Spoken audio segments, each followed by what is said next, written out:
आज अतिशय आनंदाची गोष्ट आहे की ॲडव्होकेट अकॅडमी अँड रिसर्च सेंटरचं भूमिपूजन नुकतंच संपन्न झालं आणि जसं या ठिकाणी आपल्याला सांगण्यात आलं की देशातली पहिली अकॅडमी ही महाराष्ट्रामध्ये या ठिकाणी होते आणि म्हणून मी आमचं जे बार काउन्सिल आहे, bar council of Maharashtra and Goa, त्यांचं अतिशय मनपूर्वक अभिनंदन करतो की त्यांनी हा पुढाकार घेतला आणि अर्थातच गवई साहेबांचा आशीर्वाद आणि शुभेच्छा पाठीमागे होत्या, त्यामुळे अतिशय कमी वेळात या अकॅडमीचं या ठिकाणी भूमिपूजन होऊ शकलं. संग्रामजींनी सांगितलं हे खरं आहे की सातत्याने त्यांचा पाठपुरावा असायचा. संग्रामजी पारिजात मला सातत्याने भेटायचे आणि आमच्या जागेचं काय, आम्हाला लवकर जागा द्या, आम्हाला अकॅडमी तयार करायची आहे. 2 जागा आपण त्या ठिकाणी पाहिल्या होत्या. एक पनवेललाही बघितली होती, पण तिला युजर चेंज करण्याकरता वेळ लागणार होता. पण मी आमचे मित्र उदय सामंत यांचं अभिनंदन करतो की त्यांनी पुढाकार घेतला आणि या ठिकाणी ही जी तळोजीची जागा आहे ती त्यांनी सुचवली आणि तात्काळ माननीय मुख्यमंत्र्यांच्या संमतीनं ही जागा या ठिकाणी शासनाने या अकॅडमी करता दिली आणि आज त्याचं भूमिपूजन देखील झालंय. खरं तर मला असं वाटतं की ही अतिशय चांगली गोष्ट आहे, कारण आपल्या देशामध्ये बार काउन्सिल्स सगळीकडे आहेत, देशाची आहे, प्रत्येक राज्यामध्ये आहे, प्रत्येक हायकोर्टामध्ये आहे आणि आमचे सगळ्या बार काउन्सिलचे जे सदस्य आहेत ते सातत्याने प्रयत्न करत असतात की आमचे जे वकील आहेत त्यांना योग्य प्रकारचा न्याय मिळावा, सोयीसुविधा मिळाव्या, त्यांना योग्य ज्ञान मिळावं. मात्र त्याकरता एक व्यवस्था की जी नवीन वकिलांना काही चांगलं ज्ञान देऊ शकेल आणि जी न्याय व्यवस्थेमध्ये किंवा लेजिस्लेशनमध्ये देखील कॉन्ट्रीब्यूट करू शकेल, अशा प्रकारची एक अकॅडमी ही अत्यंत आवश्यक होती आणि हा एक चांगला विचार या ठिकाणी मांडण्यात आला आणि मला विश्वास आहे की आता ही अकॅडमी तयार झाल्यानंतर एकीकडे जी काही विविध क्षेत्र आहेत न्यायदानाचे, त्या क्षेत्रामध्ये ही अकॅडमी चांगलं काम करेलच, पण ज्याचा उल्लेख संग्रामजी आपण केला, मला देखील असं वाटतं की आपलं जे प्रोसेस ऑफ लेजिस्लेशन आहे त्याच्यामध्ये अधिक कॉन्ट्रीब्युशन जर आपण तुमच्या साईडचं घेऊ शकलो तर मला असं वाटतं की त्याचा एक फायदा एक चांगला कायदा बनवण्यामध्ये देखील निश्चितपणे होऊ शकतो. आणि एखादा कायदा बनवत असताना त्या संदर्भातले इनपुट्स किंवा त्या संदर्भात त्याचं ॲप्रिसिएशन हे जर अशा प्रकारची अकॅडमी करू शकली आणि ही व्यवस्था जर आपण उभी केली तर मला असं वाटतं की कायद्यांमध्ये अधिक लोकाभिमुखता आणता येते आणि अधिक अचूकता देखील आपल्याला आणता येईल आणि म्हणून अतिशय चांगल्या प्रकारची ही अकॅडमी आता या ठिकाणी सुरू होते. खरं म्हणजे आज आपलं न्यायदानाचं क्षेत्र हे अत्यंत वेगानं बदलत आहे. मला या गोष्टीचा देखील आनंद आहे की काही दिवसापूर्वीच आपण बॉम्बे हायकोर्टच्या नवीन इमारतीचं या ठिकाणी भूमिपूजन केलं आणि आता अकॅडमीचं भूमिपूजन आपण करतोय. पण आज आपण पाहतोय की विशेषतः टेक्नॉलॉजीमुळे सर्व क्षेत्र ही खूप मोठ्या प्रमाणात बदलत आहेत. अगदी आपल्या सुप्रीम कोर्टाने कोविडच्या काळामध्ये ज्या प्रकारे ऑनलाईन कारभार चालवला आणि त्याच्यामुळे कोर्ट बंद झाले नाहीत आणि लोकांना न्याय मिळू शकला, त्यातनं एक प्रकारचा कॉन्फिडन्स हा आज संपूर्ण ज्युडिशियरीमध्ये देखील तयार झालेला आहे की अशा प्रकारे आपल्याला ऑनलाईन कारभार चालवता येऊ शकतो आणि तो आज मोठ्या प्रमाणात होताना आपल्याला पाहायला मिळतोय. ई फायलिंगचा आग्रह सुप्रीम कोर्टाने धरला आणि मला अतिशय आनंद वाटतो की bar council of Maharashtra and Goa यांनी सगळ्यात जास्त पुढाकार घेतला आणि आज आपल्या जवळजवळ सगळ्या कोर्ट्समध्ये त्या ठिकाणी ई फायलिंगची सुविधा आपण सुरू केली आणि त्यातनं एक प्रकारची ट्रान्सपरन्सी देखील आणि एक प्रकारची एफिशियन्सी देखील या ई फायलिंगच्या माध्यमातून तयार झालेली आपल्याला पाहायला मिळाली. अलीकडच्या काळामध्ये कायद्याचं जे काही शिक्षण आहे ते शिक्षण देखील मला असं वाटतं त्याचाही विस्तार मोठ्या प्रमाणात झालाय. पूर्वी फार लिमिटेड कॉलेजेस होते, पण आता फार चांगले कॉलेजेस तयार झाले आहेत. आमच्या या ठिकाणी पाटील साहेबांनी, विजय पाटील साहेबांनी देखील अतिशय चांगली अकॅडमी तयार केलेलं कॉलेज तयार केलेलं आहे.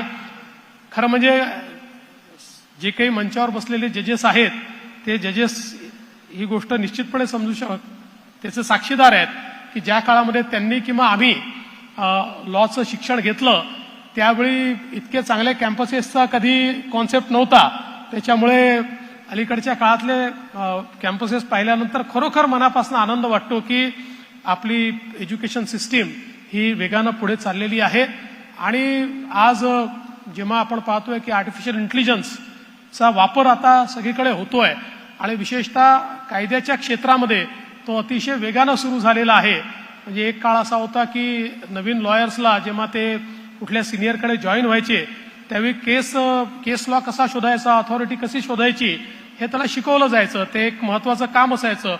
पण आता मात्र चॅट जीपीटीला सांगितलं तरी अथॉरिटी तिथनं आपल्याला शोधून मिळते. अशा प्रकारचा एक मोठा फरक हा आपल्याला झालेला दिसतोय. मला असं वाटतं की कुठलाही जो काही बदल होत असतो तो बदल आपण अंगीकारला पाहिजे आणि त्याकरता तो बदल सर्वांपर्यंत पोहोचेल अशी व्यवस्था केली पाहिजे.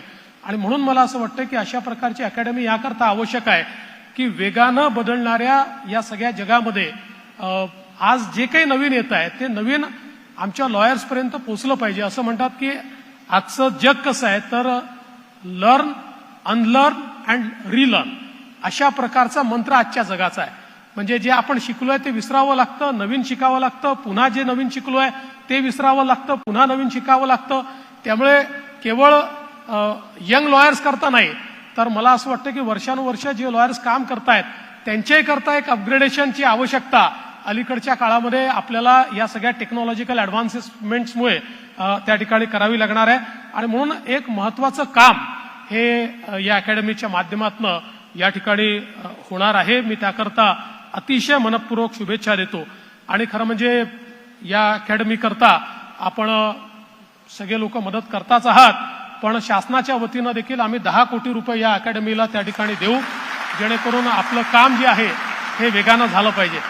आता हे 10 कोटी रुपये अनाऊन्स करताना आमचा स्वार्थ पण आहे, कारण हे 10 कोटी रुपये तुम्हाला मिळायचे असतील तर ते डिसेंबरच्या सेशनमध्ये मिळू शकतील आणि डिसेंबरच्या सेशनमध्ये मिळवायचे असतील आम्हालाच पुन्हा राज्यावर आणावं लागेल, त्याशिवाय काही तुम्हाला ते मिळू शकणार नाहीत. त्यामुळे आणि ते तुम्ही आणणारच आहात, त्याच्यामुळे त्याच्यात काही आमच्या मनात शंका नाहीये. पण आपण ज्या तिन्ही मागण्या पूर्ण केल्या या ठिकाणी मांडल्या, खरं म्हणजे त्याही संदर्भात निश्चितपणे मी आपल्याला आश्वस्त करू इच्छितो की जो ॲडव्होकेट्स ऍक्ट आहे त्या ऍक्टला एक्सपिडाईट करण्याचा प्रयत्न आपण करू. मागच्या काळात काही थोड्याशा त्याच्यामध्ये अडचणी होत्या, पण आमचे सराफ साहेब आहेत आणि आमचे सराफ साहेब हे दोन्हीकडचं बॅलन्स करत असतात. त्यामुळे ते निश्चितपणे त्यातनं आपल्या सगळ्यांच्या मदतीनं हा जो ऍक्ट आहे हा लवकरात लवकर या ठिकाणी आपल्याला कसा करता येईल तो प्रयत्न आपला असेल. एक आपण यंग लॉयर्सच्या स्टायपंडचा विषय अतिशय चांगला विषय मांडलेला आहे.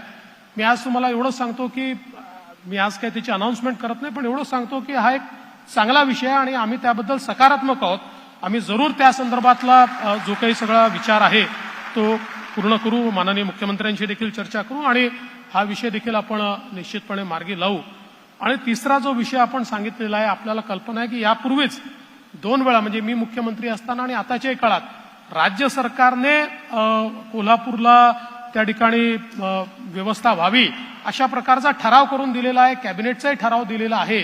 त्यामुळे आता हा सगळा बॉल हा बॉम्बे हायकोर्टच्या कक्षामध्ये आहे, हा चेंडू आता त्यांच्याकडे आहे. त्यामुळे आता आमच्याकडनं जे करायचं आहे ते आम्ही केलेलं आहे. आमचं पूर्ण समर्थन आम्ही त्याला देऊन अगदी कुठल्याही त्याच्यामध्ये अँबिग्युटी नसलेला ठराव हा मागच्या काळातच दिलेला आहे. आता बॉम्बे हायकोर्टला त्याचा निर्णय घ्यायचा आहे, नक्कीच हायकोर्ट त्या संदर्भातला निर्णय घेईल. पण मला या गोष्टीचा आनंद आहे की आपण अतिशय मेहनतीनं ही अकॅडमी या ठिकाणी उभी केली. मी आपल्याला मनपूर्वक शुभेच्छा देतो. चांगल्या प्रकारचं काम या ठिकाणी होईल ही अपेक्षा देखील व्यक्त करतो. खरं म्हणजे या कार्यक्रमात मला पूर्ण वेळ राहायचं होतं, पण आज 2 कार्यक्रम अजून पुढे असल्यामुळे मी आदरणीय गवई साहेबांची परवानगी घेतली की जरी वाईट दिसत असलं तरी भाषण करून मला इथनं जावं लागणार आहे आणि त्यांनी ती परवानगी मला दिली आहे. त्यामुळे मी आपल्या सर्वांची क्षमा मागतो. या चांगल्या कार्यक्रमाला आपण निमंत्रित केलं त्याबद्दल मी आपले मनापासून या ठिकाणी आभारही मानतो. आणि विशेषतः सन्माननीय मुख्यमंत्री महोदय स्वतः या कार्यक्रमाला येणार होते, परंतु एक छोटंसं ऑपरेशन त्यांच्यावर झालं होतं, त्यामुळे 1.5 दिवस त्यांना आराम करायला सांगितला होता त्यामुळे ते काही या कार्यक्रमाला पोहोचू शकले नाहीत, पण त्यांच्या शुभेच्छा त्यांच्या वतीनं या ठिकाणी मी आपल्याला देतो आणि माझे 2 शब्द संपवतो. धन्यवाद. जय हिंद, जय महाराष्ट्र.